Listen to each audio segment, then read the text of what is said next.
So we're going to read the question first. The question says, 3 local entrepreneurs, Sharwal, Jamila and Logesh, each secure a 5,000 ringgit business financing loan from CIMB Bank with a tenure of 5 years at a nominal interest rate of 12% compounded semi-annually.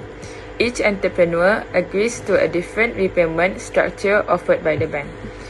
Here we can also see the information given for Sharwal, Jamila and Logesh, which we will be calculating their total amount of interest paid across all 3 of these loans.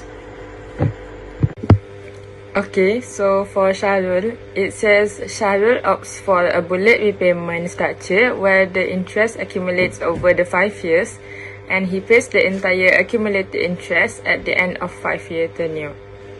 So first, what we're going to do is we're going to jot down all the information from the question. First, we have the original loan amount, L, which is 5,000. Then, since the nominal interest rate is 12% compounded semi-annually, the interest rate per 6-month period is I equal to 6% or 0.06.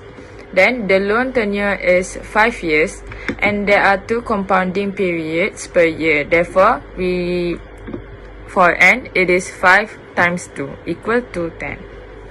Now we're going to calculate for Sharwal's interest. Since it said both principal and interest accumulated are paid at the end of the period, we're just going to use the formula given in chapter 5 loans, which is AV equals to L multiplied with 1 plus I to the power of t. So we just substitute all the values given from above and then we're gonna get 8,954.238483. So we also know that the formula of AV equals to P plus I. We're just going to rearrange that formula to get I and then we calculate all the values. So we get interest of Sharwal, which is 3,954.238483.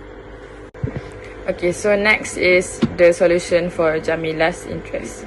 Jamila chooses an interest-only servicing schedule where she pays the accrued interest at the end of every 6-month period as it incurs and repays the principal amount in full at the end of 5 years. Okay, so for Jamila, it says Jamila chooses an interest-only repayment schedule, which means she pays interest every 6 months while the principal remains unchanged until maturity. So the interest paid every 6 months is 5,000, which we already got from the information given, multiply with 0.06 equals to 300. But since there are 10 periods, we also have to multiply with 10.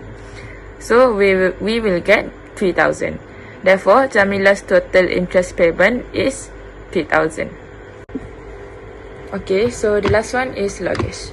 Logesh repays his loan using a standard amortization method, making 10 equal level installments at the end of every 6-month period throughout the 5 years.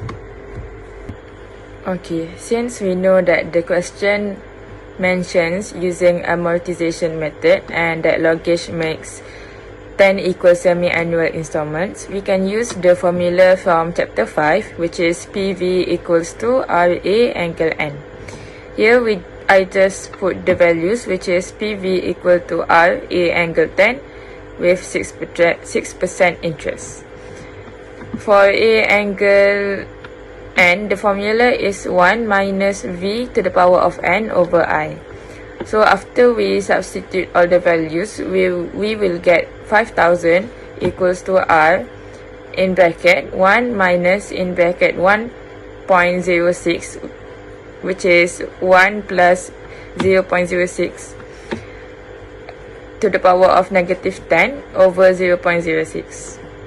And then we just calculate the values and we get R, which is 679.3397911. But since R is regular payment, we need to multiply with 10 because we need the value at the end of 10 periods. So it is 679.3397911 multiplied with 10, we get 6793.397911. And then we use the formula of AV equals to P plus I. We can get